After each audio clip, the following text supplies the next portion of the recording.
Hello, alright, so here we are with the quad operator, and this is in a little modular setup. So there's a lot of stuff going on here, but you don't have to focus on too much of it, other than this is the main thing we're focused on. This is the thing you're actually doing your report on, so really focus on this. I am going to show you how to use some of these other modules to work with it, because it's going to make it a lot more fun. There's not that much stuff going on here, but I'll show you how to basically do a basic patch up for all of this. One thing I should notice is that this is actually plugged into the main mixer, which is right there. And you'll want to make sure that this green cable over here is plugged in, and you can see the green cable is plugged in over there, and make sure whatever channel that green cable is plugged into is turned up, and then you also have your volume here turned up. This mixer will only get turned on if you turn on the power strip that's behind it.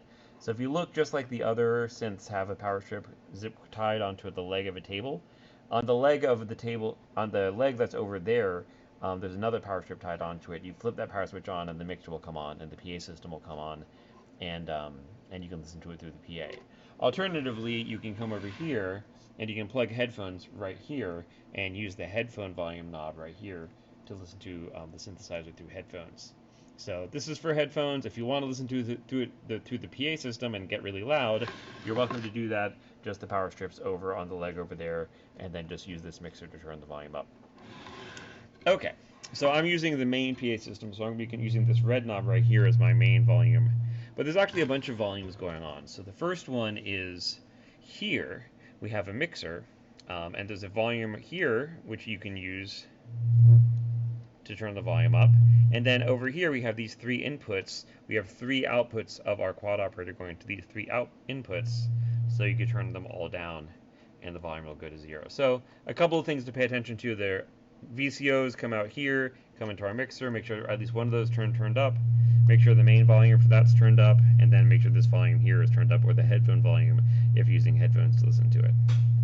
Okay, so the quad operator is an FM synth, and just like every FM synth, you're going to have a carrier and a modulator. But what's a little bit different about this is that there's no distinction for which oscillator is the carrier. Instead, we have 4 operators, and an operator is just an oscillator, right? So any operator is just a standard, bog standard VCO. Generally speaking, it's going to be a sine wave, right? So we have 4 sine waves on these 4 rows right here. There's a 5th row right here for an external input. I've never actually used this, but you can plug another audio source into this and then use it as part of your FM synth setup if you want to. But this is optional. These 4 rows are the main operators. So each row is one operator, and each operator has an identical set of controls. I'm going to go from left to right real quick. So on the left we have our lock or free. Lock means that this VCO, this operator, will stay in sync with whatever's coming into the pitch input. Here's our 1 volt per octave pitch input, so we're going to use that in a second. So lock means they're all going to be locked to this pitch. There might be different ratios of that pitch, but they'll all be in tune. The fundamental frequency of the oscillator will have some fixed ratio to this pitch. If we put it in free mode, then all of a sudden this is totally independent of whatever's going in here. And you can just tune the oscillator however you want to. So in lock mode, if we change the pitch here, these are going to track the pitch coming in, and that's actually pretty important. So we're generally speaking going to leave these on lock all the time. So lock ratio is the integer. So let's go ahead and listen to this for a second.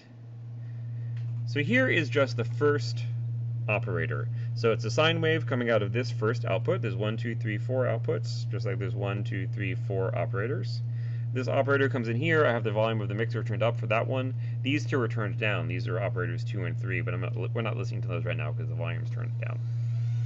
Now if I change the ratio,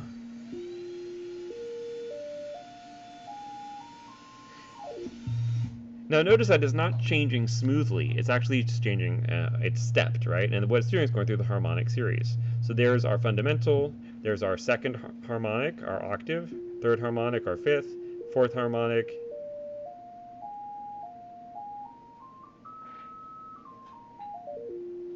So you can hear that those are going through some kind of a scale, right? These all function the same way. In the middle is the fundamental. If you go to the left, we can do something called subharmonic. So just like this is integer multiples of the fundamental, Subharmonics are integer divisions of the fundamental. So this is like 1-to-1 ratio. This is a 1/2 ratio, 1/3 ratio, 1/4, 1/5. Then get really low, right? So it gets really low really, really quickly, actually. So in the middle is where we want to sort of stay as our starting point, our 1-to-1 ratio. So if we take a pitch input to here, we'll just see it track 1-to-1. Here we have a detune control. I normally leave all of the detunes all the way on the left. If they're all the way on the left, that means they're all going to be the same amount of detune.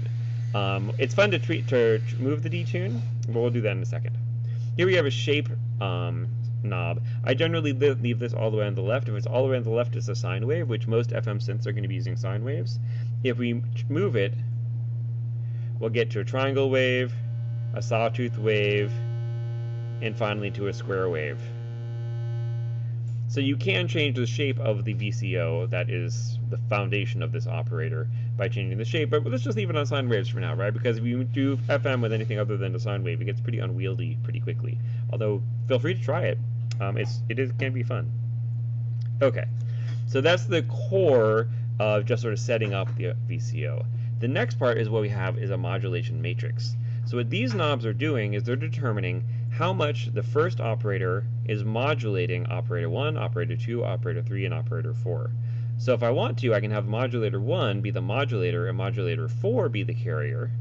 And then I would have modulator 1, operator 1 modulate operator 4, and then listen to operator 4. And then that would be like a standard, carrier modulator FM synth. Let's do that. So let's actually do this. Let's do the second operator here. I'm going to make sure that the ratio and detune and shape are all the same. All of the modulation matrices are turned down. And I'm going to have the second operator modulate operator 1. And you can hear that the sound is changing, right? We're getting the additional sidebands of these two that are generated by operator 2 modulating operator 1. So now this is the modulator and this is the carrier, because this is what we're listening to as the carrier. Notice that the carrier can actually modulate itself, and this is not that unusual to do. In the digital world, it's actually a little bit tricky. You have to use a little trick to make it work so you don't make a feedback loop in the DSP. But in the analog world, or in this implementation at least, which is also digital, but in this implementation, it is allowed to modulate itself. So if I modulate myself,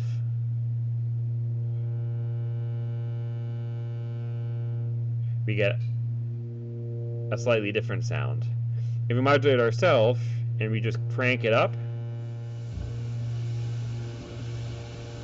we get something pretty close to noise at some point, which can be a lot of fun, right? Whereas we won't really get that when we modulate just with a modulator. Unless we were to crank this way more than it allows us to, basically. Okay. So the idea here is that you have 4 operators, and they can all modulate each other or themselves in all of these different kinds of combinations. If I just make sure that they're all sort of on the fundamental, then I can just have them all modulate operator 1, and it will do different things. Now, they're all the same, the tunes are the same frequency, right? They're all 1-to-1 ratios with the fundamental. If I change the ratio of the modulator,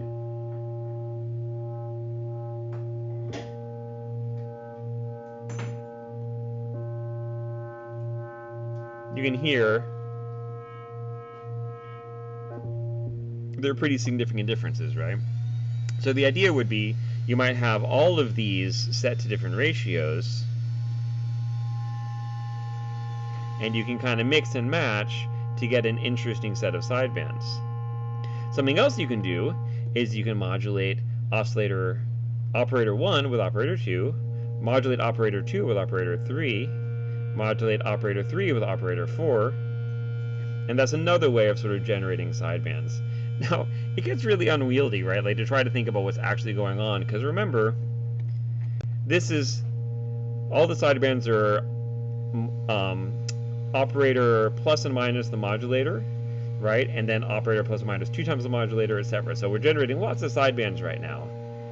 Now this is now going to be, this frequency is going to have all the sidebands that are plus or minus integer multiples of this, because I'm modulating operator 2 with operator 3. And then all of those frequencies, we can get plus and minus our carrier, and it gets pretty gnarly pretty quickly.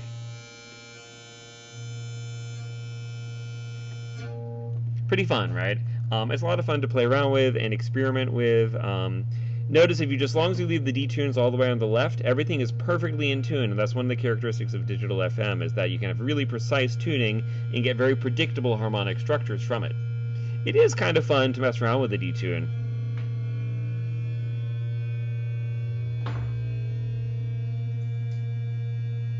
You get a little bit out of tune, find sweet spots, and then you can mix and match different kinds of combinations. It can be a lot of fun. Do be aware that as soon as you start creating a feedback loop, so for example, modulator 4 is modulating 3, modulating 2, modulating 1, and now if modulator 1 modulates modulator 4, that's where we start get back in our noise territory, which is not a bad thing. It's just something to keep in mind. You can get noise very quickly.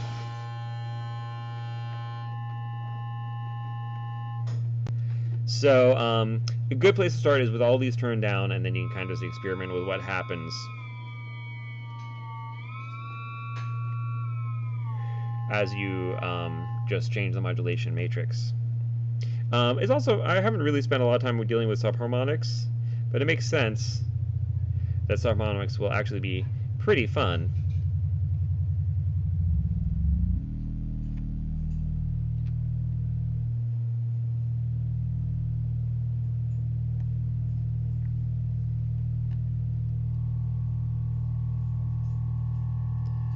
Anyways, I want to spend too much time playing around with that. I'll let you do that on your own. Okay.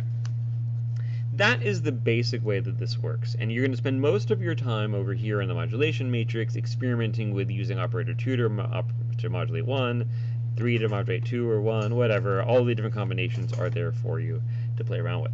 Now the next thing you might think about is how can we change the pitch of this so we can actually play like a melody or something like that. Over here we have a bunch of control sources, and the basic control source is going to be the sequencer. This is actually 3 sequencers that are all clocked together. One right here, one right here, and one right here. They have 3 different outputs, CV output there, CV output there, CV output here, and they each have a scale knob, right? And the scale knob is going to determine, like, when you turn this knob all the way up, when it's determining, like, scaling the outputs of all of these. So let's listen to this and see what happens. So, first of all, I'm going to use this for pitch, this row, and I'm going to send the CV out into a quantizer. And this quantizer is not labeled. This is kind of a DIY quantizer, but just so you know what's going on here, there's four jacks. This is the main input. This is the modifier input. This is our CV output, and this is an envelope output. And this is a decay time for our envelope, and this is a transpose for our quantization. This is the scale right here. So this is, I believe, a major scale, a pentatonic scale, triad. And then this determines what this knob does. I would recommend just leave it in the middle for now. If you want to explore it, this is actually cause the main CV input to glide, or portamento on the main input. And this controls the glide time. Put it down here. This is portamento on the modulation input. And it remembers these. When you move this knob back to the middle, those portamento values will be remembered. And then when it's in the middle, this is transpose. So this will actually transpose the sequence up and down. This knob right here determines how much the modulation of an impact the modulation has on the main CV output. So maybe this will be easier to understand if we just listen to it. So I'm going to take our CV, plug it into our 1 volt per octave, and I'm going to turn my scale here. Oops, what am I doing here? Oh, I plugged into the wrong jack. So CV output is right there. Alright, I'm going to unplug my modulation right here. So here is our main CV. If I change the scale, you can see it's just a smaller range, right? Turn it all the way down, there's just no range at all. So that's just a small range. Up here, it's actually a really huge range of output. So it's kind of fun to keep sort of more in the middle somewhere. Okay. This is going in here, and then we can just transpose the whole synthesizer with our main tune knob right here, and there's a fine tune knob here as well, which will also affect the tuning. You can just leave these wherever it sounds good to you is totally fine. If you want it to be lower pitches, you might want to move it down here. Okay. So notice that this is tracking the CV input, right? If I turn this onto free mode, it's not going to track the CV input anymore. Right, so we want to leave it on lock mode so it stays synced to our CV input. Okay, and now notice that if I change the ratio, it's still tracking the CV input, just with the bass frequency being the harmonic of our ratio. Right, and that's true for all of these. So if I modulate oscillator operator 1 with operator 2,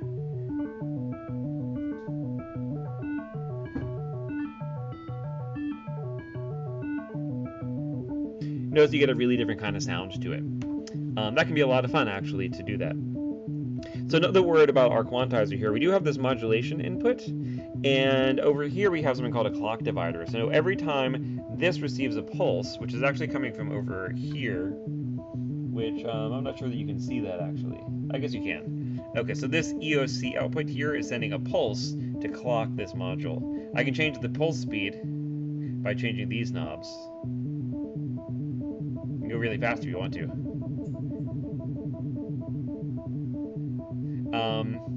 So every time this completes the cycle, this is basically an LFO. Every time the LFO gets to the end of the cycle, it's going to clock this, and then it's also going to go into our clock divider, and we're going to count, divide our clocks by 16 in this instance.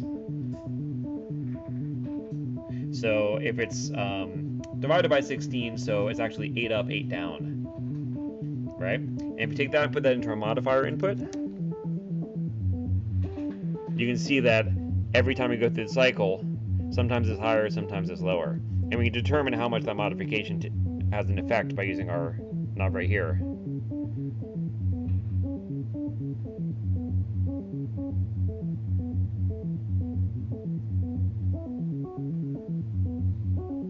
Alright, so that's enough about the CV input. It's fun to play around with, but not super critical for what we're doing. It's just fun to get a melody in here of some sort. Now the other thing we have here is we have these two other sequencers that are actually the same, and we can use these CV outputs to modulate our operators. Now the way that this works is that we have 4 gain inputs, and each gain input controls the amplitude of these operators. By default, these operators are at maximum gain. So nothing's plugged into these right now, and you can see these 4 green lights are indicating that these operators are at full gain. If I plug the output of my envelope right here into the gain of operator 1, all of a sudden I'm hearing an envelope applied to that, and you can see it right there. And the decay time is right here. If I slow this sequence down,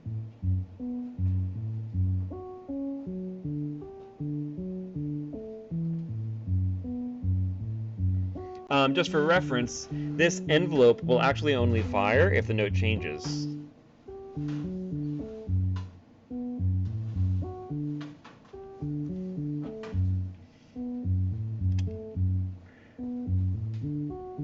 So you can see that it is not firing for these steps because they're not changing pitch. As soon as I make them change pitch,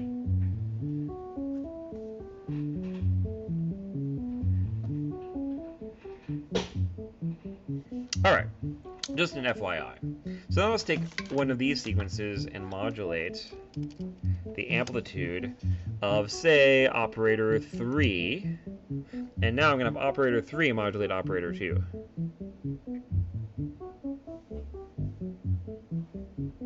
Notice the ratio here is on a subharmonic, which is why I'm getting those really low frequencies.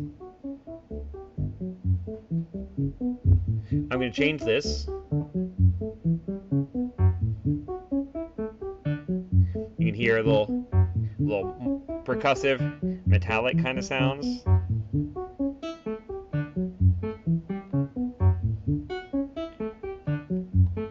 There's actually a lot you can do with that. You can also do the same thing with this CV output and use that to modulate, say, operator 4, and have operator 4, let's have operator 4 modulate operator 1 directly. Notice our ratio for operator 4 is pretty high.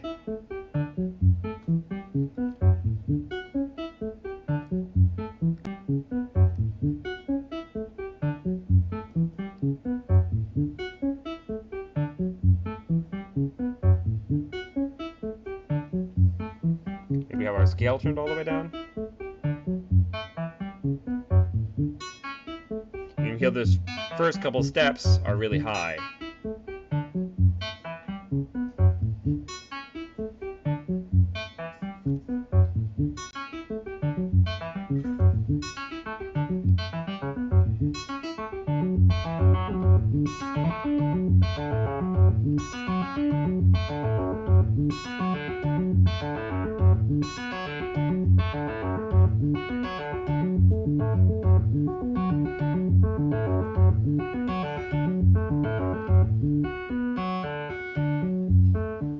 Alright, so that's pretty fun, just to play around with like that. You can also listen to the individual operators over here. So remember we have our operators 1, 2, and 3 going to our mixer.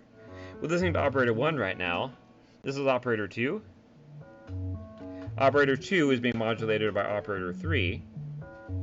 Listen to operator 3 by itself. It's not going to sound that interesting because nothing is modulating operator 3. Operator 3 is not being modulated by anything at all. If we modulate operator 3 by operator 4, start to get something a little bit more interesting. So you don't have to listen to every operator. Normally you might only listen to one operator. But it's kind of interesting to know that you can listen to more than one if you want to.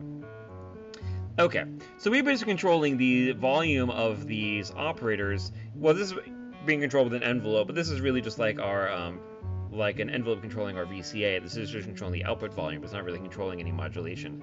A more typical thing to do might be to use an envelope to modulate the modulator, not to modulate the amplitude of the carrier. So now,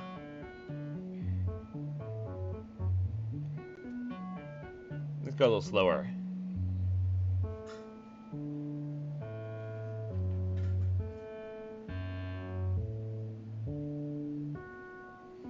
And now it's kind of operating a little bit like an envelope controlling a filter.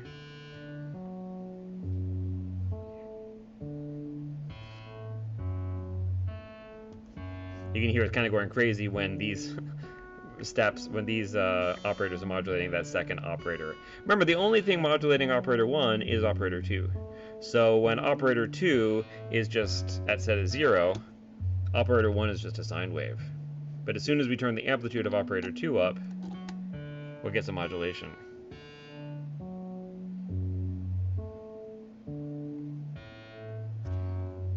Pretty fun. Let's go ahead and tweak these a little bit. Whoops, that knob is not on there very well. We've lost a couple of knobs here, I see. Where does that go? Here we go. It happens. There we go. All right. Okay. If you want to, there are a couple of other envelope generators. There's actually an envelope generator right here as well.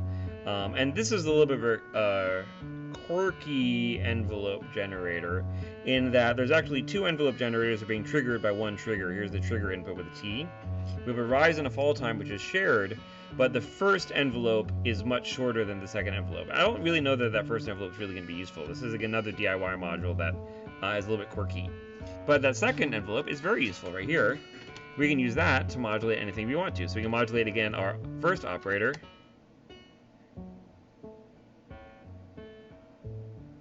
Notice that this is being triggered by our clock divider divided by 2.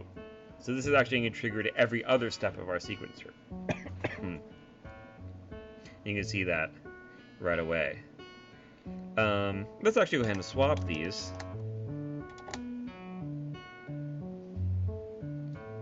Kind of a nice sound, actually.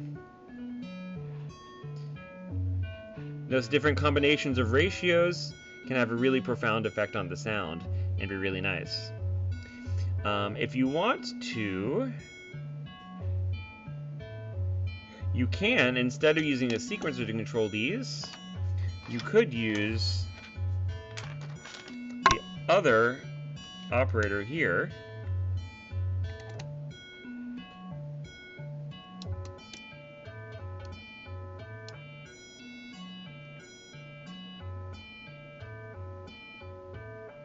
But notice that that other envelope is super short, so maybe that's actually not all that useful.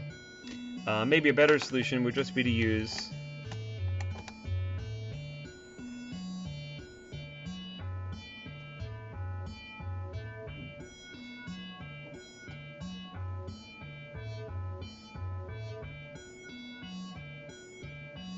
something else you could do too is over here we have an LFO. This is actually a dual envelope generator that is an LFO mode. It's an LFO mode because these cycle switches are set to cycle. So they're just going to be kind of going between rising and falling stages here, right? So you can take the output of them, like output B, which is actually our clock, and we can use that to control one of our oscillators, and that, let's go ahead and make that be.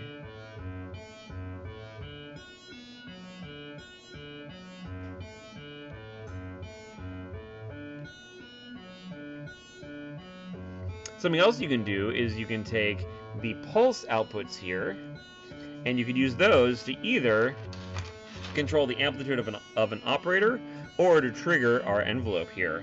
Let's try doing that. Let's try triggering our envelope with our pulse here.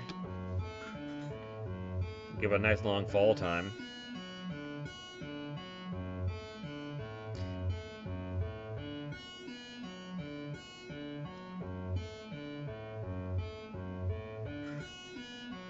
And now this third operator is modulating oscillator 2 really strongly, and that kind of gradually going away.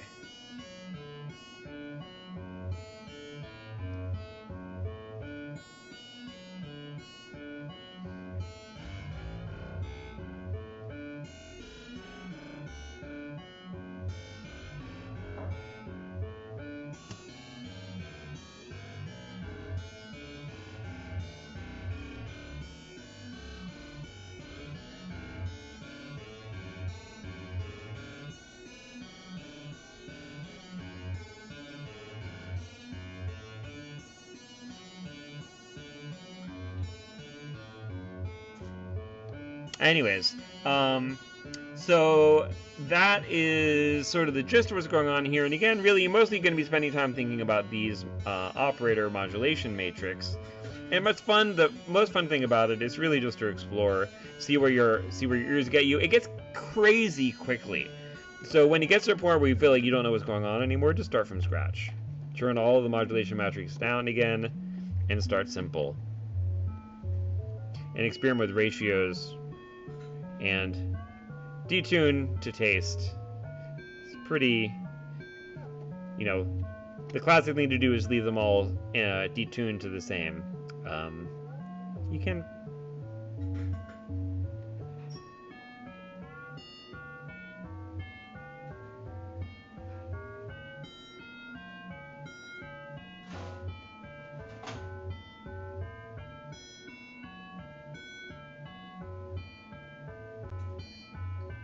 that's not too bad.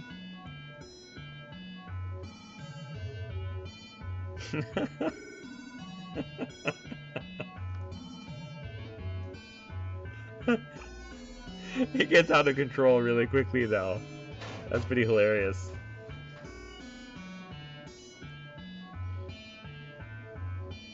Maybe this wants to be ratio-wise much lower.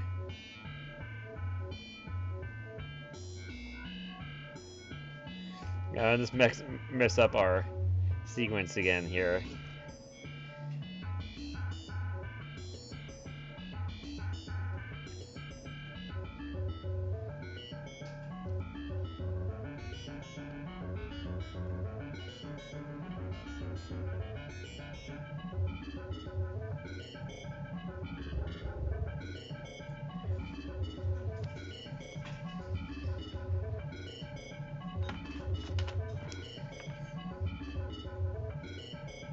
I think I want to use my sequencer here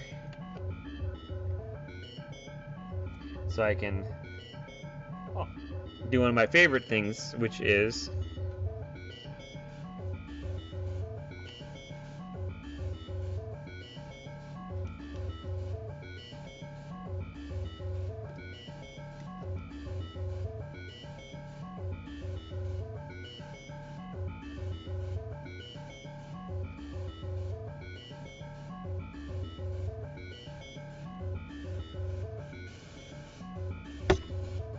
oops, sorry.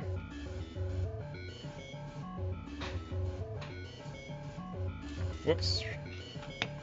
I'm using the wrong one. That's what's going on here.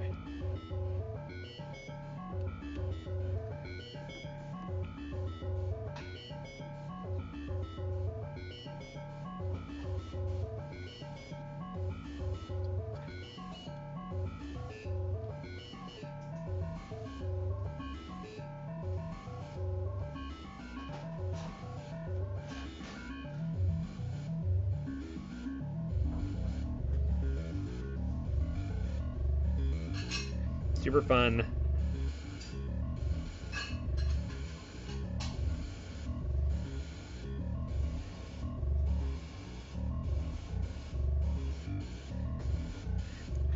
All right.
Super fun to play around with. Notice that by the end of there, something I often do is just start twisting knobs and seeing what happens and getting crazy things to come out of the modulation matrix. It's totally legit to do that. Start simple, but then also feel free to go crazy and make crazy sounds.